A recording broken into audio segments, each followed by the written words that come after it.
Alam nyo ba, nagluto ako ng tuna pasta at isi-share ko sa inyo. Abay, sobrang dali lang niya at basic na basic sa ito. Kaya naman kung gusto mo malaman ay dapat panoorin mo yung video na to. Kuha mo, tara, let's go. Tara, simulan na natin to.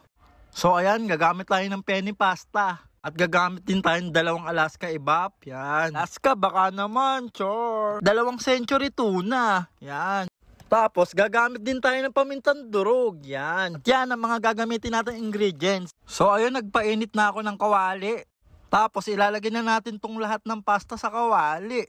At pag nalagay na nga natin lahat, maglalagay na rin tayo ng gatas dito. Bali, ilalagay na rin natin yung 2 gatas nga pala. Siyempre, mas maraming gatas, mas masarap para mas lalong creamy. At saka Mars, optional din yan. Pwede ka nga rin palang gumamit ng fresh milk dito. Para sa akin nga, goods nga yung fresh milk. Pero dahil wala tayong fresh milk, Alaska Evap lang, all goods na yan. Basta kung ano yung nandyan, meron, makontento tayo. Para hindi tayo masaktan, char! At yan, nalagay na nga natin yung 2 gatas, kaya halu-haluin ko muna to. Tapos tatakpan natin siya, paukuluan natin siya na 30 minutes. So ayun, nakalipas ang 30 minutes at kumukulo na rin siya. Bali, mag-a-add din nga pala tayo ng tubig dito. Siyempre, depende sa pasta, yung ilalagay natin tubig, pakiramdaman na lang natin kung malambot na siya. Ilalagay na rin natin yung pamintang durog. At after nga nun, susunod ko na tong century tuna. Bali, yung 2 century tuna, ilalagay na natin. Century, nabubulol pa. So, back to the ball game. Bali, tinanggal ko nga pala yung sabaw ng century tuna. Bali, yung laman lang talaga yung nilagay ko. Yan, goods na yan. So, nalagay na natin, halu-haluin ko lang to. Bali, yung 2 century tuna, nilagay na natin. Para mas masarap at lasang-lasa yung tuna. Sigurado ako, winner na naman yung lasa nito. Tapos, maglalagay pa tayo ng maraming cheese. Para mas lalong lumapat at sumarap.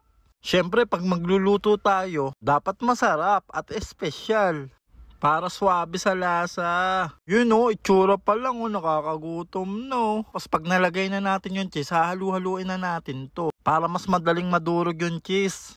At pakukuluan lang din natin siya ng pakukuluan. Kasi hindi pa naman malambot tong pasta. At yan, sa pagkakataon na to, yahoo! Luto na ang tuna pasta. Solid na naman to, kaya itry nyo na to. Sobrang dali lang netong gawin at konti lang ang ingredients. At yan, naghanda lang ako ng lalagyan niya kasi isasalin na natin siya. Gawa na rin kayo neto, Mars. Ganda rin tong gawin, lalo na pag may bisita kayo o may birthday sa inyo. At maganda rin tong pang merienda at pambaon ng mga bata.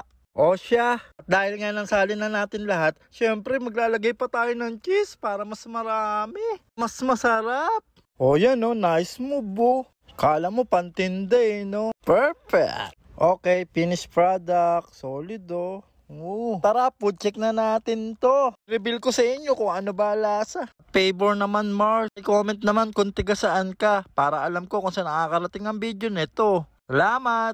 Okay, tikman na natin. Excited na ako malapang to Sobrang solid kasi ang daming cheese mainit-init po. First bite. Wow, all good. Ito ang tunay na quality. Goods na goods. Tama naman, dumidila-dila pa.